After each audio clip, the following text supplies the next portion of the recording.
Hi and welcome to this video, and this is your first video if you are a new restaurant or if you are under 12 months and you're about to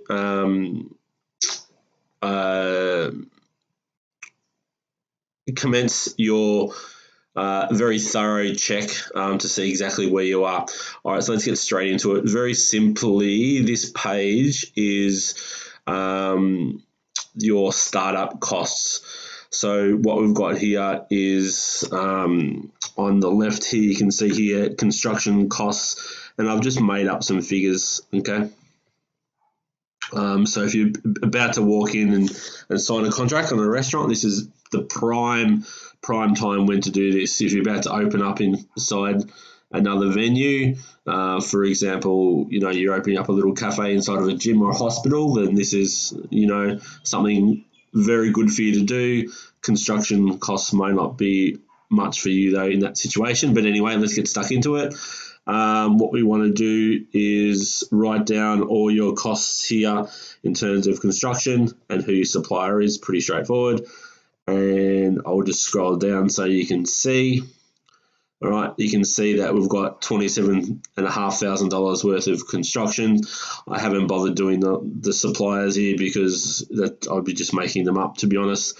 So what we've got here is equipment costs. We'll scroll down again here. We've got, it's usually a fair bit of equipment, $54,000 worth of equipment, tables and chairs. You get the idea. It's not that hard to write down everything that you need and how much it's going to cost. So it's $10,000 here, and I'm just going to say add another $3,000 for umbrellas, for example. And what you will see is this figure has gone to 13. Yep. Admin costs, computers, cash registers, things like that. We've got $5,000 here, and it gives us a grand total of $99,970. So we're looking at $100,000 just to start up, which is pretty standard. In fact, it's pretty damn good. All right, so you can see that's the same figure here. Now, the next thing you got to work out is where are these funds coming from? Okay, and what I've done here is just an example, and I'm going to redo it here. This is an example of a three-way partnership. So that's me, and let's call me the boss.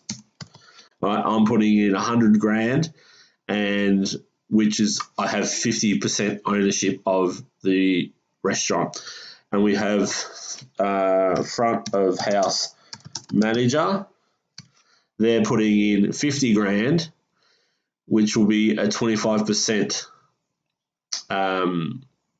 share, and we've got the head chef putting in 50 grand, and we've got 25% ownership of the venue as well. So you can see that we're putting in 100 grand from one person and 100 grand in total. So they've effectively got a quarter share each, half share in total. Now, what happens here, you always, even though technically I've got 100 grand to start this up, the reality is that you're going to need some money in the bank for the first couple of months. And so I've brought on these guys as head chef and front of house manager as my business partners. Okay, so we've got a total fund asset pool of 200 grand and a total spend of 100 grand. Okay, so we've got double the amount, which is kind of where we want to be. That's fine. All right, so as I showed you, there's a whole heap of equipment and things like that, which is fine. That's all the big pieces that you're going to need: cutlery, all that sort of stuff, crockery. Then on the equipment list here, other bits and pieces that you've either forgotten about, or two that you've bought in setting up the place, things that you didn't realize, and other things that you buy along the way. Okay, so here we've got a wooden spoon. We've got three, $5 each. It costs us $15. a shot measure for the bar. We've got 6. It cost us $20 for the set and 120. Then we bought a computer, so you can do all your admin. Okay, and it's got one for the front, one for the back. It cost us $1,500 and $3,000. All right, so let's scroll down here. And that should give us a total of 3,135. Good. All right. So 3,135. Perfect. Okay. So that's pretty much it. Pretty stock standard. Pretty easy to follow on these. It's giving you a real point of reference to see how much exactly you're up for, to see whether it is feasible to do this to this restaurant. Now let's just jump through the demographic survey, and I like this one. And if you haven't opened up your place, or if you've got your own place, you can actually just sit down at a lunch service, and you can write that up here. You know, like on a Tuesday. Breakfast shift if you want, and do a number of these. Breakfast shift. Okay. Now, what you do here is write down the times every half an hour, or if you wanted to do it every 15 minutes, that's fine. And you're going to write down in equal allotments how many people come in, how they mainly got there. Do they look like residential people who live locally, or are they business people who work? Is there gender male and female? And how much do you think, just by looking at them, and this is a pure guess, how much income they on? And if you want to look up type of businesses in the area and see the average income and go that step further, then you know, the more detail you got, the better you're going to get. So basically, to give you an example here, we've got 9 a.m. and let's say we're going to have 15 people, and they walked, and they look like business. Now, a word of warning: it's very important that you're using a capital W and D in here for walk and drive, and a capital B or R for residential, or otherwise the formula won't pick it up, and also a capital M for gender. All right. Now, you could even go, 15 people walked in, and let's say 10 of them were male. All right. And then exactly the same as before, because the 15 people walked in, they're all business.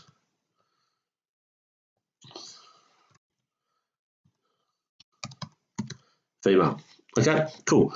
So what this gives us a total of 85, 105, 110, 120 people. Okay, that's cool. Now, let's just say the 65,000 and the female were 75,000. Okay. All right. I thought I'd put 75,000 and make it higher than the female in case there's anyone out for the gender pay gap.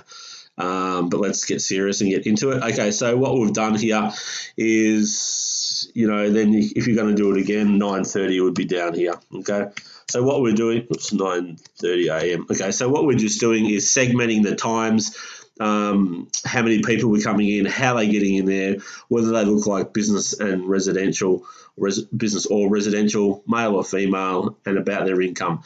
Now, what this is to do, just to give you an overall feeling, you're never going to get this right. The only thing you're going to be able to get right is male and female and the number of customers. That's it. If you got those, you're going to be, okay. But just take a guess at the others. But the more information you've got before you open up, the better. It's going to scroll down here now. So we've got 120 people. And we've got 55 people have driven, 65 people have walked in. We've got 75 people as a business type person, and we've got 35 people as a resident. So that's pretty cool. So you can see that you're in a fairly well off area with the income, and there's lots of business people, which means lots of money to spend. So something to take into consideration.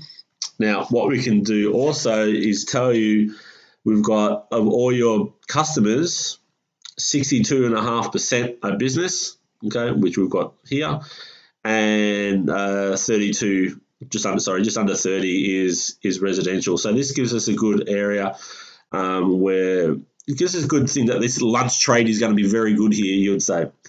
You can see that half the people, or just under half people have driven in, parked and gone somewhere. So obviously takeaways is really good. Providing something for the grab and go stuff might be a good option for these guys. Half the people have walked in, so there's just over half of people have walked in. So you've got that opportunity to get that trades of hanging around for that sort of mid-morning type brunch thing. Okay. Now, in this section here, time in minutes, what I like to write here is like the average time a business person would take. So, for example, they would take 10 minutes, and average time a residential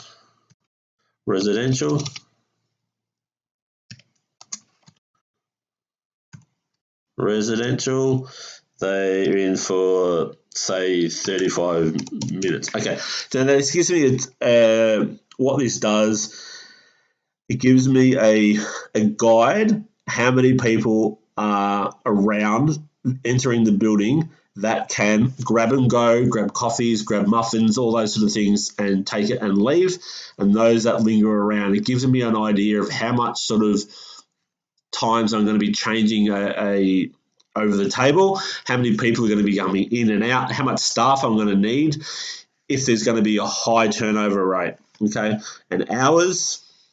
Okay, what I do on here is I just do total. I just do on this one average time, because this is residential or business. You know, there might be 2 hours. Okay. Now, what I do here is those guys that are hanging around and sitting down, how long are they sitting around? Now, no one's going to sit around for 2 hours for lunch, okay? But that gives you an example. But just so you got a good understanding of what the service is going to look like, and all those things I mentioned before. So very, very good tool to use. Now we're just going to jump into the last section, which is the competition matrix. Highly recommend that you go and visit everyone in your area, or a couple of venues in your area, to see where their weaknesses are and their strong points, and to see where you sit, or where your business is going to sit. Okay, so what I've done here is I've got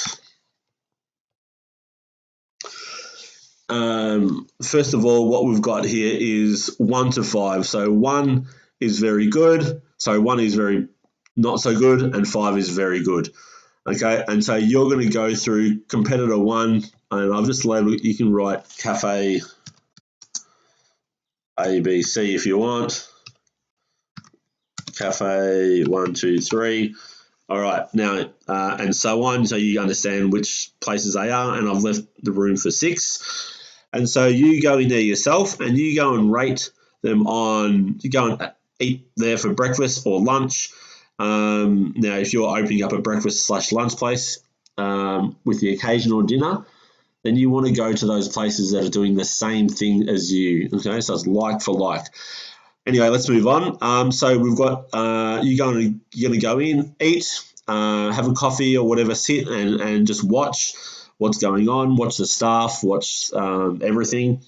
and you're going to rate them between 1 and 5. So 1 is not very good, 5 is fantastic, and you'll see that you've got fast delivery of food, beverage, any sort of time that you need them. Convenient, has a convenience level.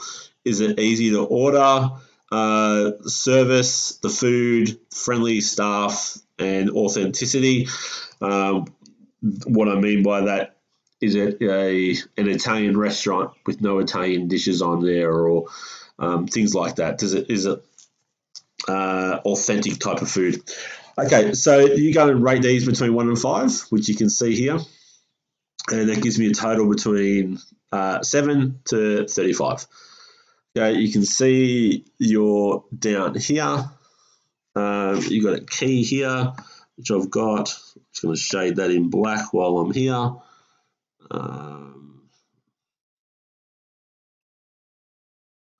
right, we'll save that. Okay, save it later. All right, so what I've got here is 7 to 10 is poor, so this place is very poor.